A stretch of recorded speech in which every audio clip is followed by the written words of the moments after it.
Do I get to hold the microphone? That's a holding mic.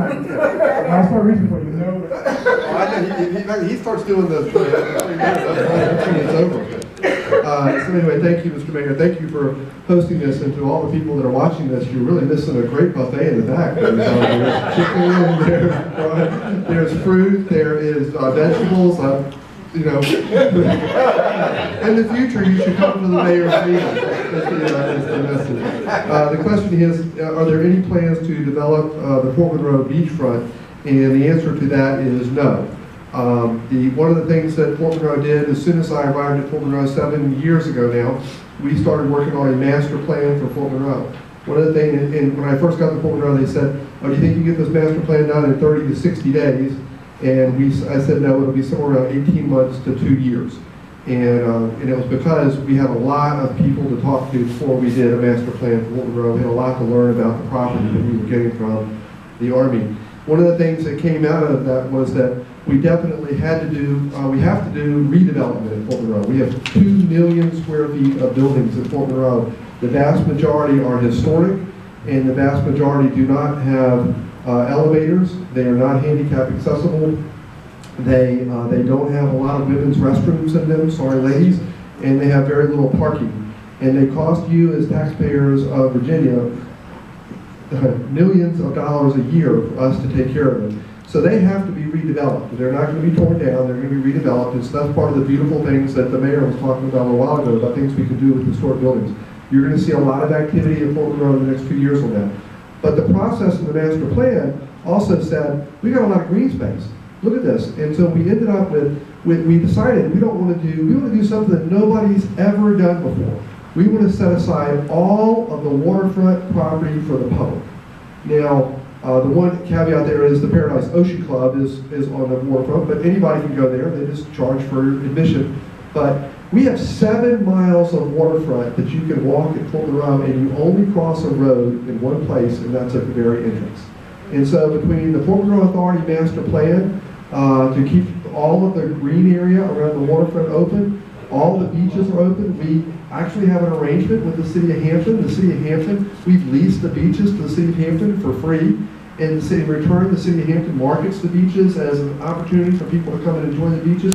And during the summer months, they actually provide lifeguards there, so you can be safe there. And they're even increasing the number of lifeguards that they're providing there. So we have a great arrangement. Nothing's going to happen to the waterfront property at Fort Monroe. It will always be set aside for you. It's either already preserved in our master plan as green space, or it is preserved by the National Park Service as well. So I just want to say that's what's going on at Fort Monroe. I will tell you in terms of 2019, you know, Claude did such a great job. And hats off to Claude and Colita Fairfax for their dedication in the last 3 years to lead the Hampton 2019 Commission and all the things that are coming together for this. We are going to be the center of the world's attention for a very brief period of time in August of 2019. That's because we have the most unique history and international story to tell right here in Hampton, Virginia.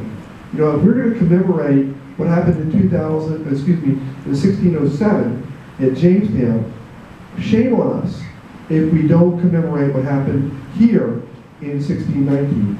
A much more difficult story to tell, but one that has to be told, and one that we have to own, and one that we need to commemorate and tell that story. And so one of the things we're doing at Fort Monroe that's never been done before is we're building you a visitor center at Fort Monroe. We're converting one of the buildings at Fort Monroe. It was the old Post Library, and we're turning that building, we're spending $8.5 million renovating that building and adding 2 additions to it to make it the Fort Monroe Visitor Center. You know, ladies and gentlemen, when we build and open a visitor center at Fort Monroe, we are going to elevate the City of Hampton to its rightful place, where it should have been all along, right up there with Jamestown, Yorktown, and Williamsburg.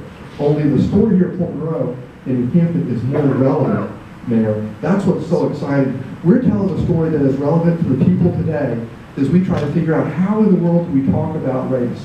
How do we talk about race relations? How do we understand each other's culture and each other's heritage? What a place, right there, where the first people were traded as property in our country in 1619. And then, 242 years later, at the outbreak of the Civil War, the exact same site as where the first people were not returned as property. We've got a story to tell. And it's a story of freedom. And so what an exciting opportunity. So this visitor center, I'll close with this. You haven't done this yet, but I know it's coming. The visitor center, we're going to do something that's never been done before. We're going to orient people in Fort Monroe. Why am I here? What's here? We're also going to tell people about the landing. We're going to tell people about when those first people arrived in 1619. And the culture and the things that we enjoy today came with them, and it survived all those years. We're also going to tell the Civil War story, but a very different Civil War story. We're going to tell the Civil War story about the three men, Baker, Townsend, and Mallory, who arrived at the gates of Fort Monroe, and for the first time stepped on the property where they were no longer considered property. What an incredible veil. And people can do that today. We can take people today to the exact site where somebody stepped through a gate and they went through an invisible veil, and suddenly nobody was going to consider their property anymore. That's what we're doing at Fort Monroe. Lots of things going on. Please watch us on our website. You'll see lots of activities like you heard about happening in Hampton, and we partner with the City of Hampton and the National Park Service. So thank you for this opportunity. What a chance to talk. Thank you so much. The website is hamptonva2019.gov. Okay. If you want to find out some of the activities, it's hamptonva2019.gov.